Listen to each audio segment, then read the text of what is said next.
നമസ്കാരം. ഞാൻ doctor P ലക്ഷ്മിയമ്മാൾ, പട്ടം SUT ആശുപത്രിയിലെ ഗൈനക്കോളജിസ്റ്റാണ്. ഞാനിന്ന് സംസാരിക്കാൻ പോകുന്നത് ഗർഭപാത്രത്തിലെ മുഴകളെ പറ്റിയാണ്. എല്ലാ മുഴകളും ഗർഭപാത്രത്തിൽ ഫൈബ്രോയിഡ് എന്ന മുഴകൾ കണ്ടു കഴിഞ്ഞാൽ എല്ലാ മുഴകളും നമ്മൾ എടുത്തു മാറ്റണമോ എന്നൊരു ചോദ്യം വരും.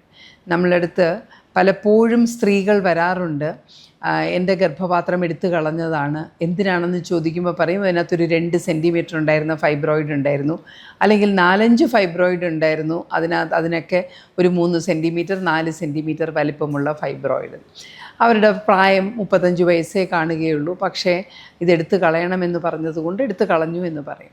അപ്പോൾ ഏതൊക്കെ ഫൈബ്രോയിഡുകളാണ് ഗർഭപാത്രത്തിൽ നാം എടുത്തു കളയേണ്ടത്, ഏതൊക്കെ ഫൈബ്രോയിഡിനാണ് സർജറി വേണ്ടാത്തത്? ഫൈബ്രോയിഡ് എന്ന് പറയുന്ന ഒരു മുഴ ഗർഭപാത്രത്തിൽ വന്നാൽ ആദ്യം നമ്മൾ നോക്കേണ്ടത് അതുകൊണ്ട് ഈ സ്ത്രീക്ക് എന്തെങ്കിലും ബുദ്ധിമുട്ടുണ്ടോ. സ്ത്രീകൾക്ക് ഫൈബ്രോയിഡ് കൊണ്ട് വരാവുന്ന ബുദ്ധിമുട്ടുകളെന്ന് പറയുന്നത് അമിതമായ രക്തസ്രാവം, അല്ലെങ്കിൽ അതിൻ്റെ ഫൈബ്രോയിഡ് ഏത് സ്ഥലത്താണോ ഇരിക്കുന്നത് അതനുസരിച്ച് മാസക്കുളി സമയത്ത് അതികഠിനമായ വേദന വരാം. ചിലപ്പോൾ ഫൈബ്രോയിഡ് നീണ്ട് ഗർഭപാത്രത്തിനകത്തേക്ക് തൂങ്ങിക്കിടക്കും, പോളിപ്പ് എന്നാണ് അതിനെ വിളിക്കുന്നത്.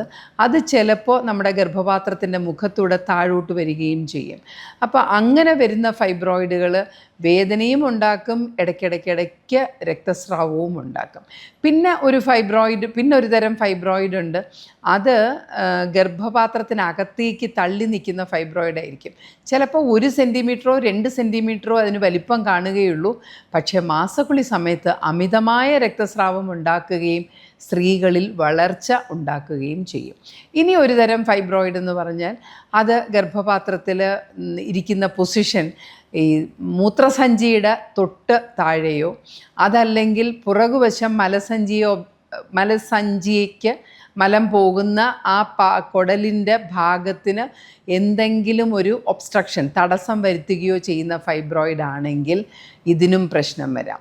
അല്ലെങ്കിൽ ഫൈബ്രോയിഡ് സൈഡിലേക്ക് വളരുന്ന ഫൈബ്രോയിഡ് ആണെങ്കിൽ മൂത്രനാളിക്കുഴലിനെ ഒബ്സ്ട്രക്റ്റ് ചെയ്തിട്ട് അതിൻ്റെ മൂത്രത്തിൻ്റെ പോക്കിന് ഒരു വിഘാതം സൃഷ്ടിച്ച് കിഡ്നി വലുതായി വന്നു എന്ന് വരാം.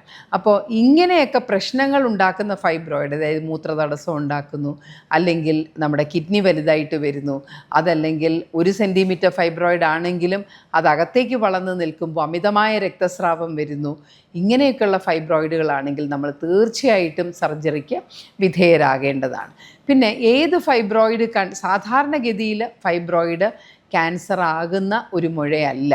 അത് വരുമ്പോൾ തന്നെ ക്യാൻസറായിട്ട് വരികയാണ് നമ്മൾ സാധാരണ കാണുന്നത്, അത് ക്യാൻസറസ് മുഴയാണെങ്കിൽ.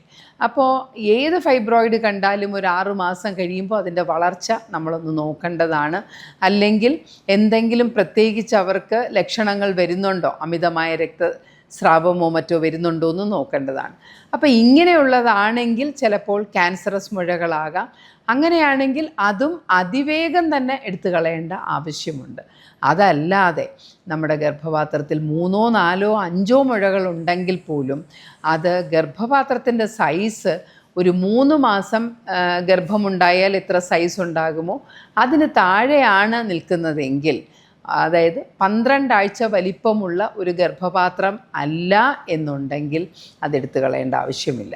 ഇനി ഒരു ലക്ഷണവും ഉണ്ടാക്കിയില്ല എങ്കിൽ പോലും ഫൈബ്രോയിഡിൻ്റെ വലിപ്പം കൂടിയിട്ട് അത് വയറിനകത്തേക്ക് വളരുന്നത് പോലെ, അതായത് ആ സ്ത്രീകളുടെ വയറ്റിൽ നമ്മൾ കൈവച്ച് നോക്കുമ്പോൾ ആ ഫൈബ്രോയിഡ് നമുക്ക് ഫീൽ ചെയ്യുന്നു എന്നുണ്ടെങ്കിൽ തീർച്ചയായിട്ടും ആ ഫൈബ്രോയിഡുകളും എടുത്തു കളയണം.